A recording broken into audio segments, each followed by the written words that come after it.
everybody. I am Patricia from the Brazilian Center for Physics Research, Brazil, Rio de Janeiro. And I am here in Marseille in the EPS conference to show my work in CMS related to the electromagnetic calorimeter. So, why it is important? Because the performance of the electromagnetic calorimeter is very important for analysis related to photons, electrons, all particles that are under the electromagnetic interaction, okay? So you can see here how, in my poster, how we work and how we deal with these objects in the CMS to guarantee the outstanding analysis as the Higgs one to two photons in the CMS. Okay, thank you. Hello, I'm Dorian from KIT, and this is my post about Muon scale and resolution calibration for CMS. The first thing you may see are those scared-looking muons right here, and they are scared because they have a scale and a resolution bias, which scares them. And to mitigate those biases on their momentum, we developed the Muon Scare Kit. That's a software package which can mitigate biases introduced on Muon PT by detector effects. And to do that, we have a look at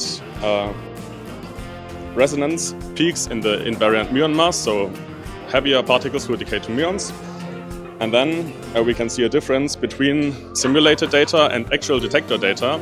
And we use those resonances to correct the differences, and after that we end up with matching distributions. Hi, I'm Neha, a graduate student from University of Florida, and here I'm at EPS presenting my poster on measurement of Higgs Boson mass and width at CMS using the golden channel Higgs 2Z2-4 lepton.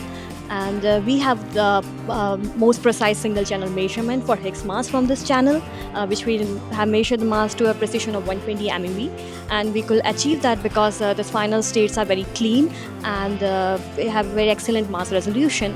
But this could be only possible by actually measuring Higgs mass, the resolution of momentum precisely, with some of the new strategy which we mentioned here. And with such excellent momentum reconstructions, we obtain a bound on Higgs width around 50 MeV. And also we do some indirect width measurements using off-shell and on-shell production rates, and we obtain a bound for 3 MeV on the width. Hi, I'm Tiziano from Sapienza University and the INFM. In this poster I'm describing the MIP timing detector, which is also called MTD, which is a detector that measures the time of arrival of the particles generated in a collision. This detector is important because it helps us to disentangle different collision vertices during high luminosity LHC.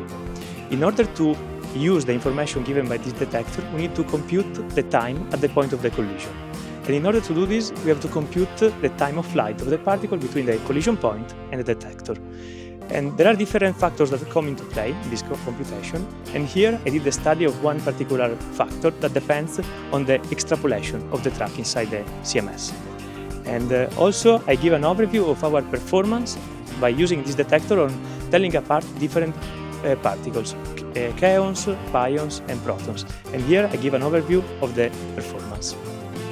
Hi everyone, I am Daniel Estrada. I am representing the University of Oviedo with this poster, which is about an algorithm to identify muon shower patterns in the view detector of the CMS in the context of the phase 2 grade of the level 1 trigger, muon level 1 trigger. We already have a first version of our algorithm that was tested with simulated data, and what we are doing now is trying to use the shower primitive generated here to identify events with, for example, high PT muons signatures.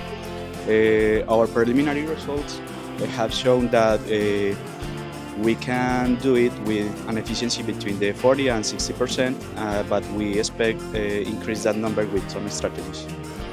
And that is all. Thank you.